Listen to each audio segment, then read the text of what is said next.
नमस्कार, स्वागत है आपका जनसत्य न्यूज पर और मैं हूं आपके साथ भारती सिंह। अब से कुछ ही देर में CWC यानी कांग्रेस वर्किंग कमेटी की बैठक शुरू होने वाली है और ये बैठक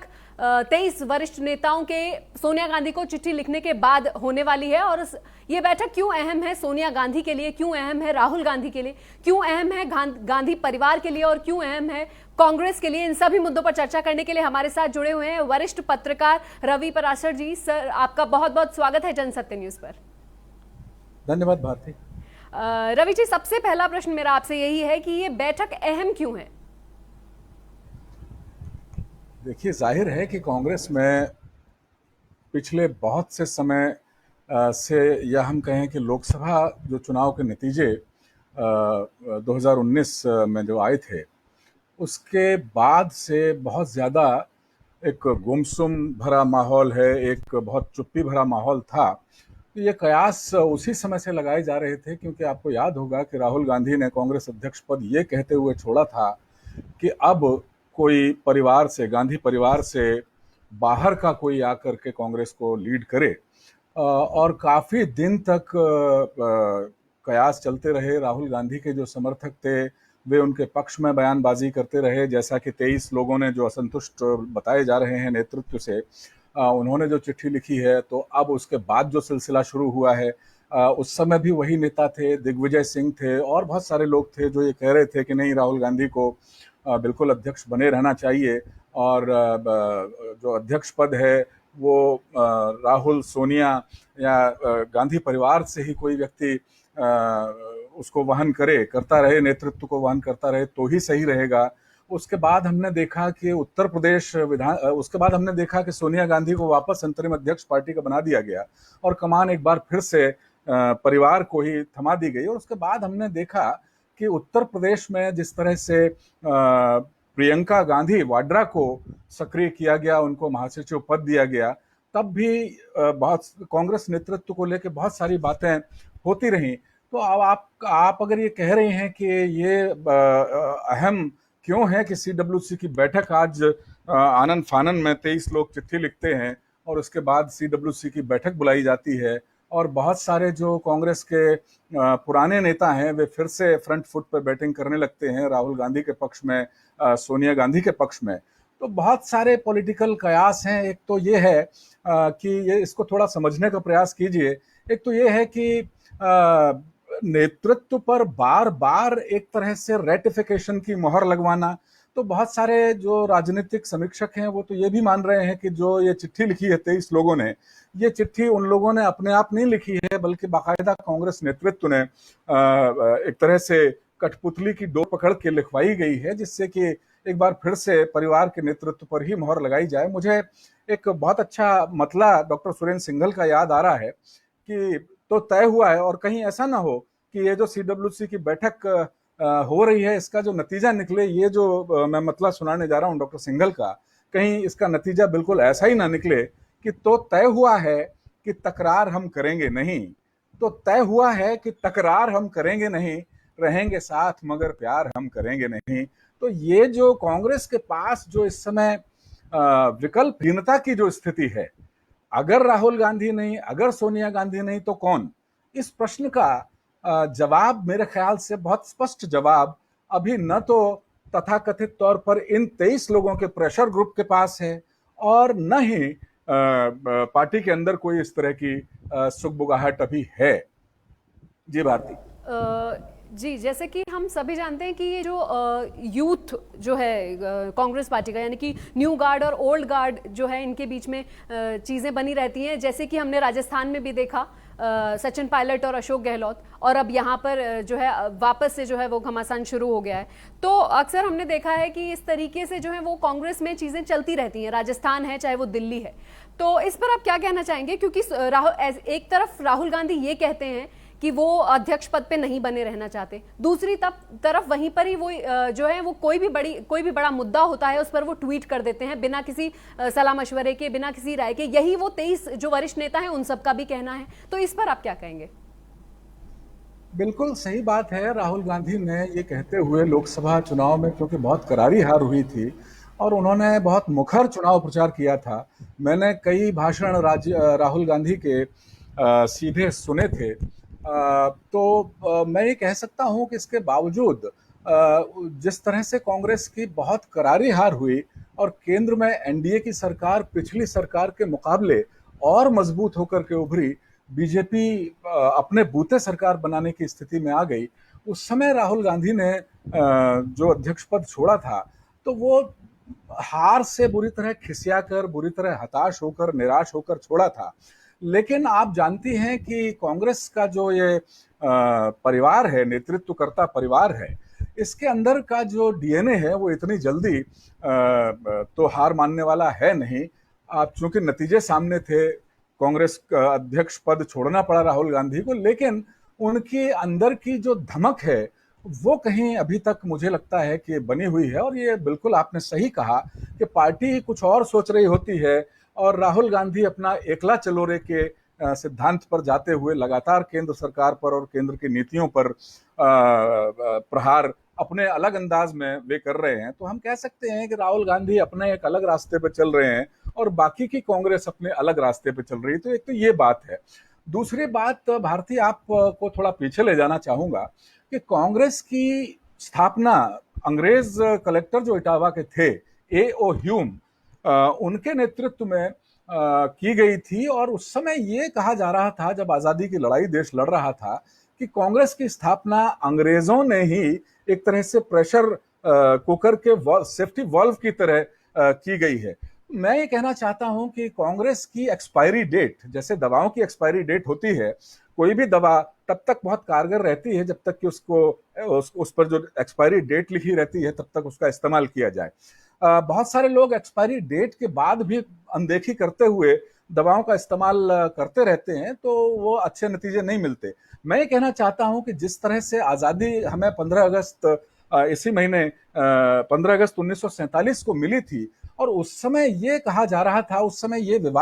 समय ये विमर्श बहुत जोर शोर से खड़ा हुआ, और कहीं ना कहीं महात्मा गांधी की भी इसमें सहमति थी कि कांग्रेस को अब भंग कर देना चाहिए, यानी आजादी पाने का जो लक्ष्य था कांग्रेस का वो पूरा हो गया। तो 1947 में एक बड़ा विमर्श ये खड़ा हुआ कि कांग्रेस को अब भंग कर देना चाहिए और नए सिरे से इसका पुनर्गठन करना चाहिए। लेकिन नेहरू और उनके जो किचन कैबिनेट के लोग थे, उन्होंने गांधी जी और पूरे देश की कांग्रेस के जो लोग थे, उत्साही लोग थे, उनकी ये बात सुनी नहीं और कांग्रेस सत्ता के पथ पर लगातार आगे बढ़ती रही। हमने देखा कि 2019 के लोकसभा चुनाव के बाद फिर से एक बार कांग्रेस की एक्सपायरी डेट आई, लेकिन यही कांग्रेस के नेता हैं जिनके हस्ताक्षर के बाद अब ये CWC की बैठक बुलाई गई है, और तब भी उन्होंने इस एक्सपायरी डेट की अनदेखी करके एक परिवार को ही पार्टी की बागडोर सौंपे रखी। अब मुझे लगता है कि CWC की बैठक में कोई बहुत ज्यादा क्रांतिकारी बातें नहीं होने वाली हैं, क्योंकि जिन नेताओं ने इस चिट्ठी पर सिग्नेचर किए हैं उनमें से बहुत से ऐसे नेता हैं जिनको अपना 1-2 साल आगे का भविष्य, यानी उनकी भी एक्सपायरी डेट उन्हें आते हुए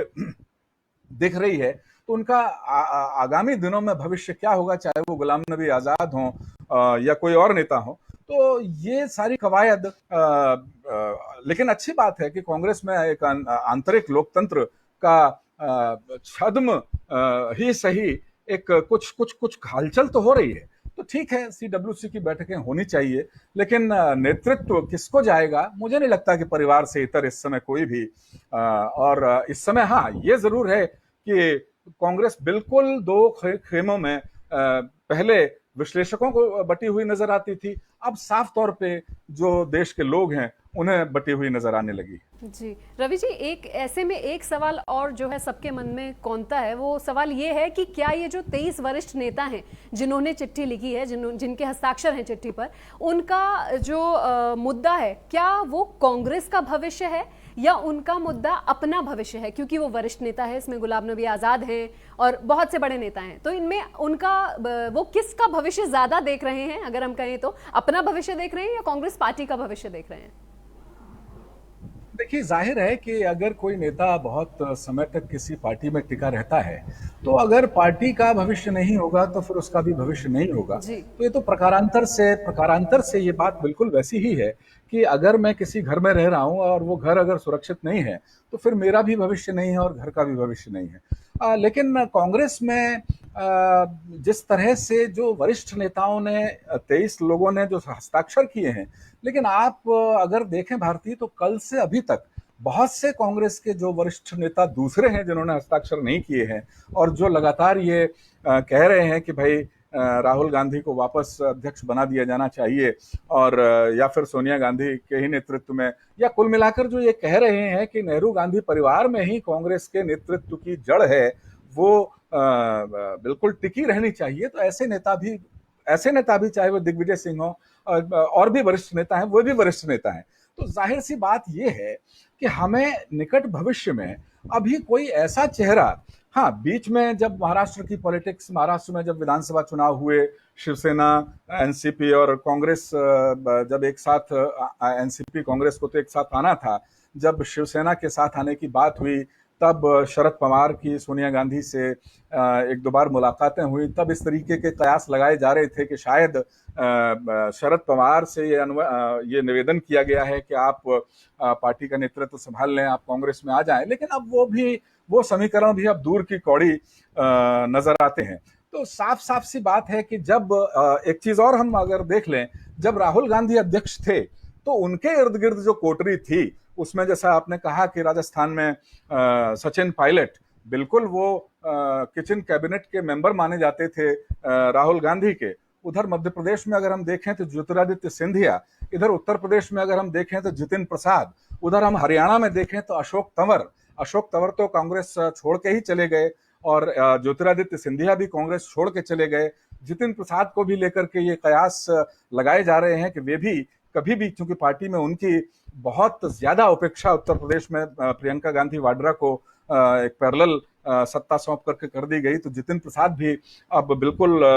कांग्रेस से विमुख एक तरीके से हो गए हैं। इसी तरीके से मिलिंद देवड़ा की अगर हम बात करें तो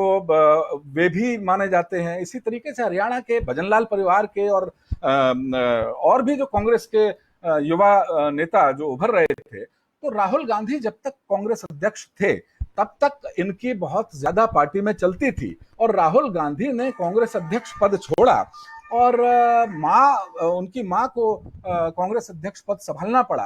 तो राहुल गांधी खुद कांग्रेस में परिवार में पार्टी अध्यक्ष पद रहते हुए भी, केंद्रित रहते हुए भी, राहुल गांधी कहीं ना कहीं बहुत अकेले एक तरीके से अपने आप को महसूस कर रहे थे। तो अगर परिवार में भी सत्ता कांग्रेस की जो नेतृत्व की धुरी रहती है, तब भी हम देखते हैं कि पात्र बदल जाते हैं। अशोक गहलोत को जब राहुल गांधी पार्टी अध्यक्ष थे तो बहुत ज्यादा तवज्जो नहीं मिलती थी। अब सोनिया गांधी जब पार्टी अध्यक्ष हैं तो अशोक गहलोत, अब देख रहे हैं आप, राजस्थान में बहुत ज्यादा प्रभावी भूमिका में हैं। तो कांग्रेस का अंतर्द्वंद मुझे लगता है कि अब सतह पर आने लगा है। और जैसा कि मैंने कहा था कि कांग्रेस की एक्सपायरी डेट को कांग्रेस के नेताओं को बहुत तवज्जो देनी चाहिए। और जब तक एक्सपायरी डेट को मिटा करके अगर आप ये चाहेंगे कि दोबारा उसी बोतल में फिर से वही दवाई भर दी जाए, तो मुझे लगता है कि अब वो कारगर बहुत होने वाली नहीं है। तो पार्टी को अब अपने समीकरण, अपने सत्ता के समीकरण, अपने नेताओं की जो लॉयल्टी है और बहुत सारी चीजें आत्ममंथन करना चाहिए, एक लंबा आत्ममंथन करना चाहिए और उसके बाद नए सिरे से एक नए स्वरूप में कांग्रेस को अब सामने आना ही पड़ेगा। अन्यथा उसका वजूद, अभी हम देख रहे हैं कि बिहार में बिल्कुल इलेक्शन सन्नद्ध हैं, होने वाले हैं। 20-22 सितंबर तक चुनाव आयोग बिहार में इलेक्शन के कार्यक्रम की घोषणा कर देगा और जहां सारी पार्टियां, बीजेपी, सत्तारूढ़ गठबंधन, आरजेडी और दूसरी पार्टियां वहां चुनावी तैयारियों में लग गई हैं, हम देख रहे हैं कि कांग्रेस अभी वहां चुनाव में कहीं नहीं है और पिछले बहुत सारे वर्षों से वहां कहीं नहीं है। अगले साल पश्चिम बंगाल में चुनाव है तो पश्चिम बंगाल में भी कांग्रेस की कोई बहुत अच्छी स्थिति नहीं है। तो इस तरह कांग्रेस के पास आत्ममंथन के लिए मुझे लगता है कि अभी थोड़ा समय है। ये लड़ाई झगड़े छोड़कर बिल्कुल सीधे सीधे बात करके लोकतांत्रिक तरीके से इनको एक अपनी पार्टी का पुनर्गठन नए विचार के साथ, नए फॉर्मूले के साथ, नई परिस्थितियों के साथ, देश में जो हालात हैं उनके साथ तालमेल बिठा करके जब तक ये नहीं करेंगे तब तक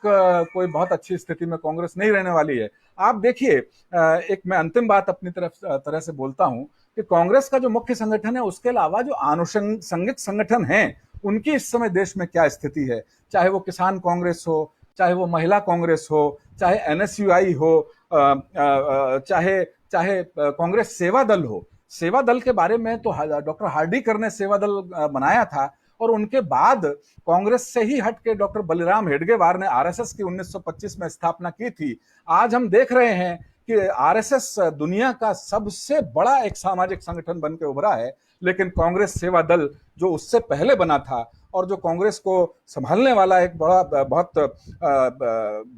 अच्छा संगठन था, नैतिक आधारों पर खड़ा हुआ संगठन था, उसकी आज स्थिति क्या है। उसकी आज अगर ये स्थिति हुई है और कांग्रेस के जो आनुषंगिक दूसरे संगठन हैं उनकी जो स्थिति आज हुई है, तो जाहिर है कि मूल कांग्रेस के नेतृत्व की खामियां जो हैं ये उसके लिए बहुत बड़ी वजह रही है। रवि जी, मैं आपको बीच में जरा 1 मिनट के लिए रोकना चाहूंगी। इस वक्त की बड़ी खबर जो है वो हम लोगों के बीच आ गई है और इस वक्त की बड़ी खबर मैं अपने दर्शकों को देना चाहूंगी, रवि जी आपको भी, कि कांग्रेस वर्किंग कमेटी की जो बैठक है वो शुरू हो चुकी है। और इस बैठक में और सबसे बड़ी खबर जो सूत्रों के हवाले से निकल कर आ रही है वो ये निकल कर आ रही है कि सोनिया गांधी ने अपना पद छोड़ने की पेशकश की है। तो इस वक्त की सबसे बड़ी खबर, कांग्रेस वर्किंग कमेटी की बैठक शुरू हो चुकी है, चर्चा शुरू हो चुकी है और साथ ही सोनिया गांधी ने अपना पद छोड़ने की पेशकश की है। अब आगे क्या कुछ होगा ये मुद्दा जो है वो देखने वाली बात होगी। और सूत्रों के हवाले से ये खबर है कि सोनिया गांधी ने अपना पद छोड़ने की पेशकश की है। कांग्रेस कार्यसमिति की बैठक जो है वो शुरू हो चुकी है और साथ ही इस वक्त की ये सबसे बड़ी खबर है कि सोनिया गांधी ने अपना अध्यक्ष पद जो है वो छोड़ने की पेशकश की है, जिसकी उम्मीद भी की जा रही थी कि वो बहुत अपना पद जो है वो छोड़ने की पेशकश करेंगी। और जो 23 लोगों की, 23 वरिष्ठ नेताओं की जो चिट्ठी आई है जिसके बाद ये बैठक रखी गई है, जिसके बाद ये बैठक हो रही है, तो इसमें और कुछ क्या कुछ निकल कर आता है ये देखने वाली बात होगी। और मैं वापस से रवि जी के पास आना चाहूंगी। रवि जी, जैसा कि हमने अभी बताया कि बैठक शुरू हो गई है और मैं आपसे एक चीज और जरूर पूछना चाहूंगी कि ये जो 23 नेता हैं, वरिष्ठ नेता हैं, अगर सोनिया गांधी से अगर ये अपील करते हैं अभी भी कि आप जो हैं वो बने रहिए इस पद पर और आगे की जो चीजें हैं वो आगे देखी जाएंगी, और पर फिर भी अगर सोनिया गांधी इससे इनकार करती हैं, तो कौन ऐसे चेहरे होंगे गांधी परिवार से अलग, जो कुछ चेहरे जिनका जो है वो नाम आ सकता है अध्यक्षता के तौर पर? क्या ये संभव है?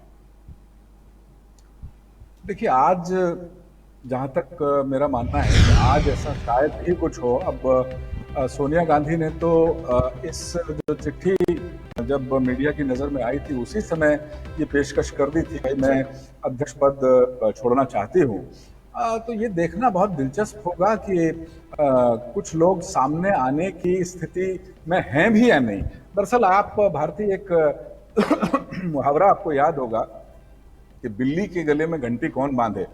तो अभी तो बिल्ली, अगर हम बिल्ली मतलब शेर और बिल्ली की भूमिका में नहीं, अगर बिल्ली को हम शेर मान लें, क्योंकि ये जो बिल्ली के गले में घंटी कौन बांधे, चूहों के लिए बात हो रही थी, तो चूहों के लिए तो बिल्ली बहुत बड़ा मसला होता है। तो अब दिल्ली के गले में घंटी तो फिलहाल बंधी हुई है, चाहे वो सोनिया गांधी के पास नेतृत्व हो या इससे पहले राहुल गांधी के पास लोकसभा चुनाव के दौरान नेतृत्व पार्टी का था। अब कौन ऐसा कांग्रेस का नेता है इन 23 लोगों में से या इन 23 के अलावा जो दूसरा धड़ा है जो ये मान के चलता है कि कांग्रेस का जो नेतृत्व है वो गांधी परिवार के अंदर ही महदूद या सुरक्षित रहना चाहिए, तो उनमें से कौन आगे आने का साहस करता है, यानी खुद बिल्ली बनने का साहस अब कर कौन पाता है। वैसे अगर पॉलिटिकल गलियारों की चर्चा की बात करें तो कई बार बहुत सारे लोगों की, जैसे अब एक नाम मैं अशोक गहलोत का ही लेता हूं, बहुत सारे लोग ये कहते हैं कि अशोक गहलोत के पास नेतृत्व जा सकता है, लेकिन मुझे लगता नहीं है कि जिस तरह से अभी राजस्थान के सियासी समीकरण हैं और राजस्थान में अभी जो कुछ भी हुआ पिछले दिनों, राजस्थान सरकार बचाए रखने के लिए जिस तरह की कवायद अशोक गहलोत ने हर स्तर पर की, उसे देखते हुए मुझे लगता नहीं है कि वो राजस्थान के अपने सुरक्षित किले से, दुर्ग से बाहर आकर के कांग्रेस की बिल्ली बाकी चूहों के लिए बनने का कोई प्रयास करेंगे या इच्छा करेंगे, तो मुझे नहीं लगता है। तो ये देखना, बहुत नाम तो बहुत सारे हैं, लेकिन अब सामने कौन आता है। असल में जो कांग्रेस के वरिष्ठ नेता हैं, उन्होंने ये रणनीति मुझे लगता है तय कर ली लगती है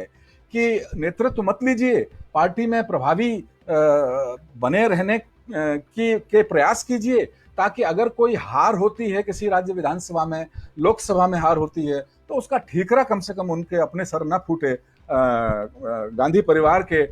ठीकरे ही फूटता रहे। तो मुझे लगता नहीं है कि कोई कांग्रेस की सत्ता की बागडोर, और जैसे अभी संजय निरुपम ने भी ये चिट्ठी सामने आने के बाद साफ साफ कहा कि भाई, जो कांग्रेस वर्किंग कमेटी के मेंबर्स हैं, अगर उनको सोनिया गांधी के या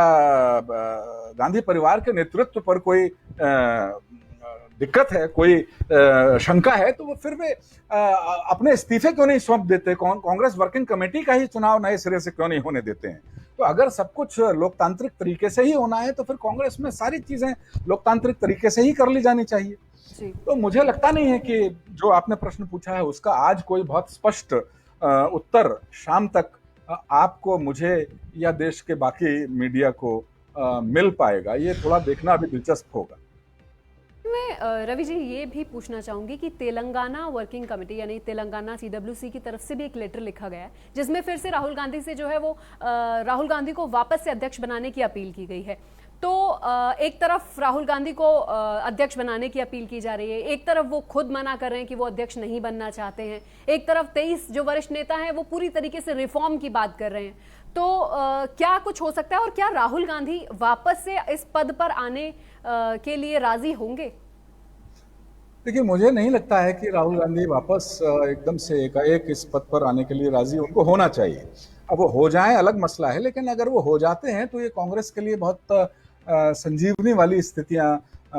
बिल्कुल नहीं होने वाली हैं। अच्छा तो यही है कि पार्टी में एक आंतरिक लोकतंत्र खुलकर लोकतांत्रिक तरह से जो अभी तक 7 दशक तक जो कांग्रेस आज़ादी के बाद से चली आ रही है, वो अपना स्वरूप, अपनी विचार प्रक्रिया, अपने आत्ममंथन की प्रक्रिया, इसको बदले और नए सिरे से फिर एक नई कांग्रेस को उभारने का प्रयास हो, तब जाकर के ये एक जो अभी भारतीय लोकतंत्र की, जो एक भारतीय लोकतंत्र में जो अभी जो करंट है, जो उद्दीपन है, जो तेज है, उसके कहीं आसपास ये पार्टी उभर कर वापस आ सकती है। अगर वही मैंने कहा, जैसे कि एक्सपायरी बोतल पर एक्सपायरी जो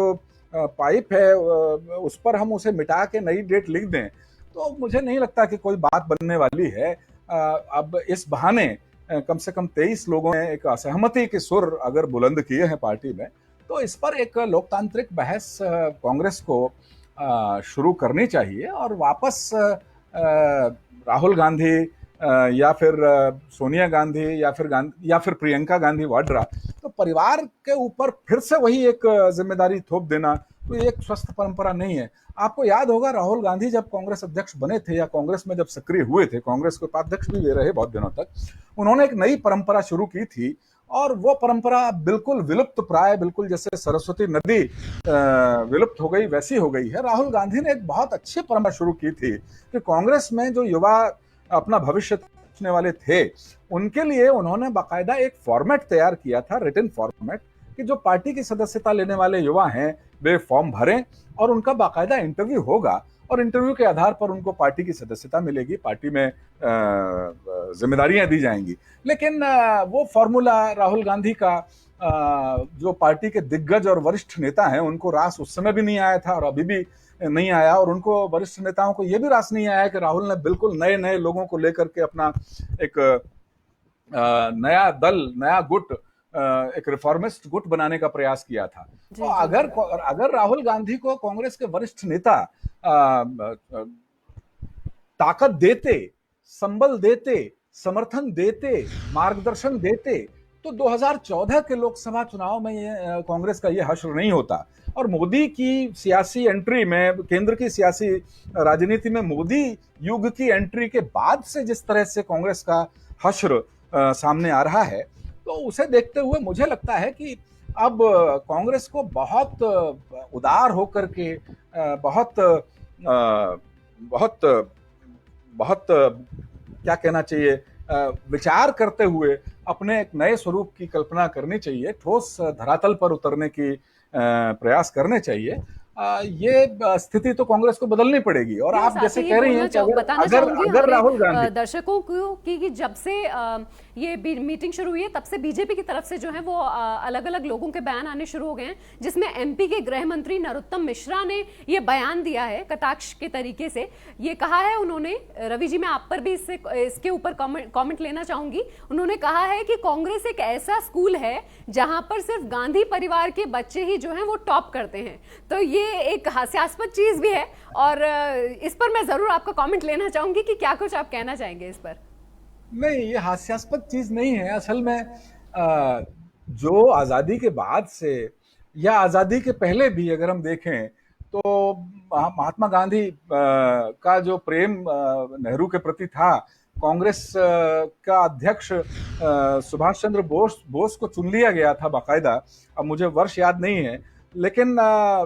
नेहरू के प्रति गांधी जी के जो मोह था गांधी जी का, उसे देखते हुए सुभाष चंद्र बोस को कांग्रेस अध्यक्ष पद छोड़ना पड़ा था। और हम जानते हैं कि आजादी के तुरंत बाद जब एंटरिम सरकार बनने की बात हो रही थी, तो जितनी कांग्रेस की कमेटियां थीं सभी ने, ये आप भी जानते हैं, ये बिल्कुल ब्लैक एंड व्हाइट में है बात, कि जितने कांग्रेस की समितियां थीं, राज्य समितियां थीं, सभी सरदार वल्लभ भाई पटेल को देश का पहला प्रधानमंत्री नियुक्त किए जाने के पक्ष में थे। लेकिन फिर गांधी जी का जो है नेहरू परिवार की तरफ जो मोह था वो फिर प्रभावी हुआ। और बहुत कम लोग जानते हैं, ज्यादातर लोग यही जानते हैं कि सरदार पटेल देश के पहले केंद्रीय गृह मंत्री थे। असल में सरदार पटेल देश के पहले उप प्रधानमंत्री भी थे, ये बहुत कम लोगों को पता है। तो ये केवल और केवल महात्मा गांधी जी के नेहरू के प्रति झुकाव, नेहरू के प्रति उनका जो एक, जो भी उनकी वजह रही हो, हर व्यक्ति का, हर किसी न कोई कमजोरी, कोई ना कोई व्यामोह, मोह, सम्मोह होता है, तो उसकी वजह से। और आजादी के बाद से हमने देखा कि जवाहरलाल नेहरू की मृत्यु के बाद एंटरिम प्रधानमंत्री रहे, उसके बाद फिर